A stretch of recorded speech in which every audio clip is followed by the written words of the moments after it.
दुनिया भर की नजरें लोकसभा के चुनाव पर टिकी हुई हैं और ऐसे में एक तरफ मायावती को लेके भी लोग चर्चाओं का विषय बनाए हुए हैं। वो देखना चाहते हैं कि मायावती गठबंधन में जाती हैं या फिर वो एनडीए गठबंधन के साथ जाएंगी या इंडिया गठबंधन में, लेकिन ऐसी कोई पुष्टि नहीं की है अभी तक। हालांकि सुप्रीमो मायावती ने खुद कहा अपने स्टेटमेंट में कि मैं अकेले चुनाव लड़ूंगी, इंडिपेंडेंट चुनाव लड़ूंगी, अभी मैं किसी गठबंधन में जाने के मूड में नहीं हूं। लेकिन लोग लगातार तरह तरह के अनुमान लगा रहे हैं। लेकिन सोचिए, जिस तरीके से वो लगातार पलटवार कर रही हैं, सरकार पे निशाना साध रही हैं, सरकार की नीतियों पर बात कर रही हैं, उससे तो ये क्लियर होता है कि वो बीजेपी में तो बिल्कुल नहीं जाएंगी, क्योंकि वो अपनी सोशल जस्टिस की जो रणनीति है उसको लेके एकदम क्रिस्टल क्लियर है कि वो अपने सामाजिक हितों से कोई समझौता नहीं करेंगी। मान्यवर काशीराम ने जो सपना देखा था बहुजन हिताय बहुजन सुखाय का, उससे वो कोई कॉम्प्रोमाइज करने के मूड में फिलहाल नजर नहीं आ रही हैं। लेकिन सोचिए, आज उनकी बड़ी बैठक हुई थी जिसमें उन्होंने बहुत गंभीर मुद्दों पर चर्चा की कि अब उनके पार्टी में आने वाले लोगों को किस तरीके से टिकट दिया जाएगा, कैसे चुनाव की तैयारी है, तमाम तरीके की बैठकें चल रही हैं बीएसपी सुप्रीमो मायावती की और लोगों को वो जागरूक कर रही हैं और लोगों से जायजा भी ले रही हैं कि ग्राउंड में बीएसपी की किस तरीके की तैयारी है। उन्होंने आज प्रेस रिलीज जारी की है जिसमें उन तमाम अहम मुद्दों को उठाया गया है जिनको जहन में आता है कि मायावती बीजेपी के साथ जाएंगी, कि इंडिया अलायंस के साथ जाएंगी, या लोकसभा चुनाव में बीएसपी का क्या चुनावी माहौल रहने वाला है। ये सब क्लियर बातें हम आपको बताएंगे। लेकिन सबसे पहले बता दूं कि उन्होंने अपनी प्रेस रिलीज में आज क्या जारी किया है। आगामी लोकसभा आम चुनाव के लिए पार्टी के हर स्तर की तैयारी को लेकर उत्तर प्रदेश एवं अन्य राज्यों की लगातार चल रही बैठकों के बीच आज उत्तराखंड राज्य में पार्टी की चुनावी तैयारी की समीक्षा बैठक की गई। पार्टी उम्मीदवारों को तय करते समय बीएसपी मूवमेंट से जुड़े लोगों को प्राथमिकता दिए जाने पे सबसे ज्यादा जोर दिया जाएगा। उत्तर प्रदेश की तरह ही उत्तराखंड राज्य के लोगों ने भी बीएसपी से काफी आशाएं हैं और इसीलिए उम्मीदवारों का चयन भी वैसे ही काफी सोच समझकर किया जाना चाहिए, जैसा कि यूपी के संदर्भ में काफी गहनता के साथ किया जाता है। पार्टी उम्मीदवारों का चुनाव जितना काफी नहीं, बल्कि चुनाव के बाद उनका बीएसपी पार्टी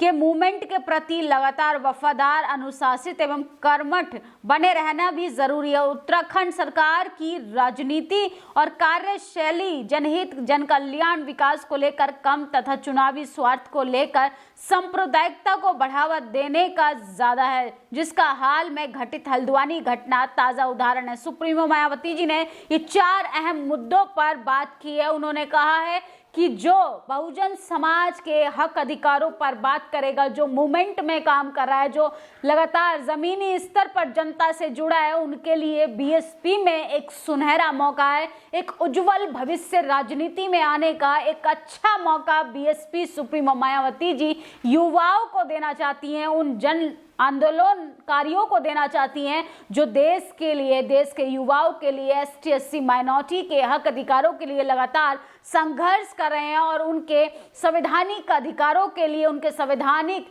हित के लिए लगातार सड़कों पर संघर्ष कर रहे हैं, जूझ रहे हैं, धरना प्रदर्शन करने के लिए लगातार सरकार की नीतियों के खिलाफ खुलकर बोलते हैं। और सुप्रीमो मायावती ने इन 4 पॉइंट में ये भी क्लियर कर दिया है कि हमारी पार्टी में उन तमाम धोखेबाज लोगों के लिए कोई भी जगह नहीं है जो सिर्फ चुनाव के दौरान जनता की बात करें, चुनाव जीतने के बाद ना पार्टी से मतलब रहे, ना ही पार्टी में जुड़े लोगों से, क्योंकि जब जनता का ही विकास नहीं होगा तो पार्टी या मूवमेंट का काम क्या होगा। तो सुप्रीमो मायावती जी का ये क्लियर क्रिस्टल फैसला है कि उन्होंने किस तरीके से तमाम समाज की बारीकियों को मद्देनजर रखते हुए उन लोगों को मौका देने के लिए भी अपनी पार्टी के दरवाजे खोल दिए हैं जो लगातार एक सुनहरा मौका खोज रहे थे राजनीति में जाने का, जो चाहते थे कि हम लंबे समय से जनता के हित का काम कर रहे हैं लेकिन कोई भी पार्टी हमें मौका नहीं देती। लेकिन बीएसपी सुप्रीमो मायावती ने उन लोगों की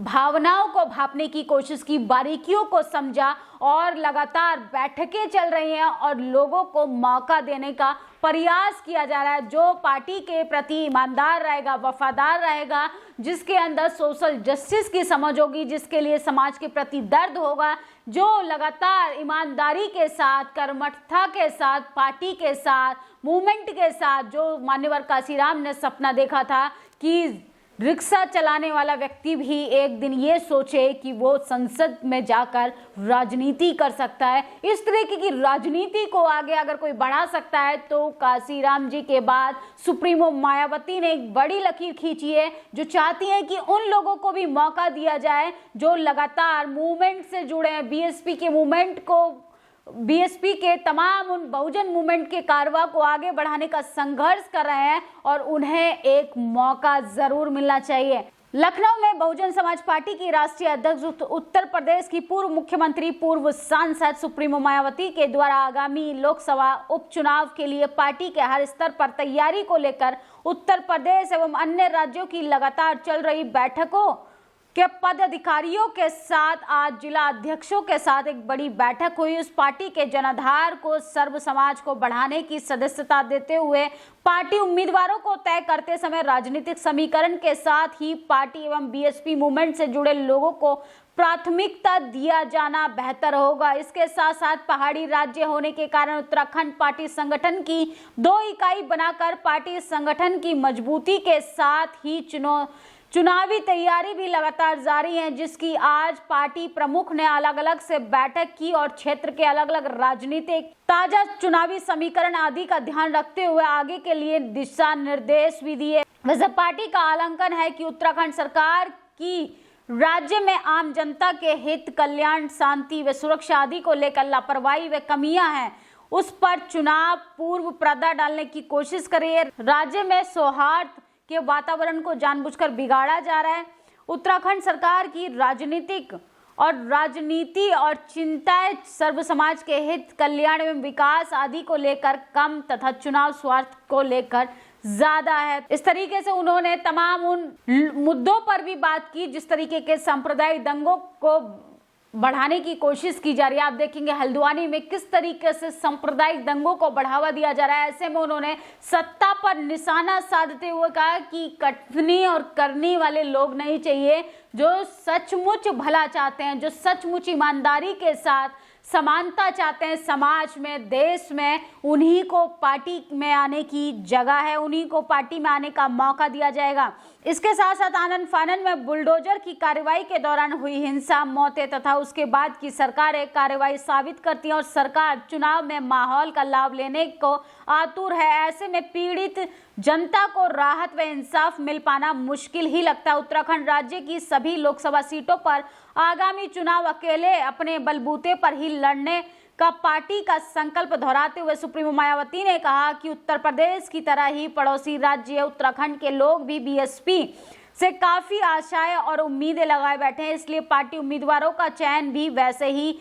सोच समझकर किया जाना चाहिए जैसा कि यूपी के संदर्भ में काफी गहनता के साथ किया जा रहा है। पार्टी उम्मीदवारों का केवल चुनाव जीतना ही काफी नहीं, बल्कि चुनाव के बाद भी उनका बीएसपी पार्टी व मूवमेंट के प्रति वफादार, अनुशासित एवं कर्मठ बने रहना जरूरी है। देश भर में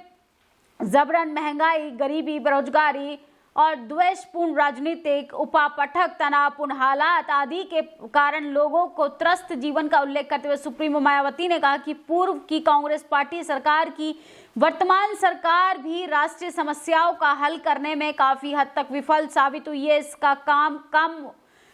और ढिंढोरा ज्यादा पीटने की कार्यशैली से आजीवन जीवन कष्टदायी बना हुआ है। खासकर ग्रामीण उत्तर भारत के जीवन पर काफी बुरा प्रभाव पड़ रहा है। इसके साथ साथ वर्तमान सरकार में उदासीन बने रहने की चिंता की बात की। उन्होंने कांग्रेस और बीजेपी पर निशाना साधते हुए कहा कि लोग जो है महंगाई, बेरोजगारी, भ्रष्टाचार और लाचारी, गरीबी और बेरोजगारी एक बड़ा मुद्दा बन चुका है, इन सब से परेशान है। 60 सालों में कांग्रेस ने जिस तरीके से गरीबों को, लाचार लोगों को बेबसी हालत में रखा, वैसे ही वर्तमान सरकार यानी भारतीय जनता पार्टी ने भी वो कहीं ना कहीं वो भी विफल साबित हुई है। उसने 10 सालों में ये साबित कर दिया है। ना वो युवाओं को रोजगार दे पाई, महिलाओं की सुरक्षा नहीं कर पाई, किसानों को एमएसपी की गारंटी नहीं दे पाई, जवानों को किस तरीके से परेशान होना पड़ा है, बॉर्डरों पर किस तरीके से लगातार सैनिकों की शहादत हो रही है, देश के लिए गंभीरता का विषय बन चुका है। लेकिन सुप्रीमो मायावती ने एकदम क्लियर कर दिया है कि ईमानदार लोगों के लिए बीएसपी में जगह है, उनके मूवमेंट में जगह है। बेईमान लोगों के लिए, जो लोग पार्टी के प्रति वफादार नहीं है, मूवमेंट के प्रति वफादार नहीं है, समाज के प्रति वफादार नहीं है, उनके लिए राजनीतिक पार्टी में प्रवेश करना भी वर्जित है। क्योंकि जो व्यक्ति ईमानदारी से काम नहीं कर सकते, जो समाज के हितों पर काम नहीं कर सकते, जो संवैधानिक अधिकारों की हिफाजत नहीं कर सकते, ऐसे लोगों को हम मौका नहीं देंगे। लेकिन गंभीरता के साथ उन्होंने इस बात को उठाते हुए कहा कि हम अकेले चुनाव लड़ेंगे, क्योंकि जिस तरीके से माहौल बनाने की कोशिश की जा रही है कि लगातार सांप्रदायिक दंगों को बढ़ाने की और देश के माहौल को एकदम चिंताजनक बनाने की कोशिश की जा रही है, ऐसे में सुप्रीमो मायावती ने एक उम्मीद की किरण जगाते हुए कहा कि जो लोग मूवमेंट से जुड़े हैं, जो लोग सामाजिक न्याय की बात करते हैं, जो लोग सामाजिक हितैषी हैं, उन्हीं लोगों को बीएसपी सुप्रीमो मायावती जी ही अपनी राजनीति पार्टी में हिस्सेदारी देंगी, उन्हीं को मौका देंगी, ताकि वो लोग सड़क से उठकर सदन में जाके अपने संवैधानिक अधिकारों की हिफाजत कर पाएं। जो लोग मूवमेंट की बात नहीं करेंगे, उन लोगों के लिए बीएसपी के दरवाजे भी हमेशा हमेशा के लिए बंद हैं। तो इस प्रेस रिलीज पे आपकी क्या प्रतिक्रिया, कमेंट बॉक्स में जरूर बताएं। क्योंकि जो सुप्रीमो मायावती ने प्रेस रिलीज में जारी किया, इससे तो एक बात क्लियर होता है कि वो अभी किसी भी गठबंधन में जाना पसंद नहीं करेंगी। लेकिन हाँ, वो अपनी सोशल जस्टिस के मुद्दों पर, अपने मूवमेंट के मुद्दे पे हमेशा जनता के साथ खड़ी हैं, खड़ी थी और खड़ी रहेंगी। शुक्रिया। नेशनल दस्तक की आपसे गुजारिश है कि अगर इसको बचाना चाहते हैं तो नेशनल दस्तक को सब्सक्राइब करने के लिए रेड कलर के सब्सक्राइब बटन को दबाएं, फिर बेल आइकन की घंटी दबाएं। नेशनल दस्तक को बचाने के लिए बहुत जरूरी है कि हर खबर को शेयर करें, लाइक करें, कमेंट जरूर करें।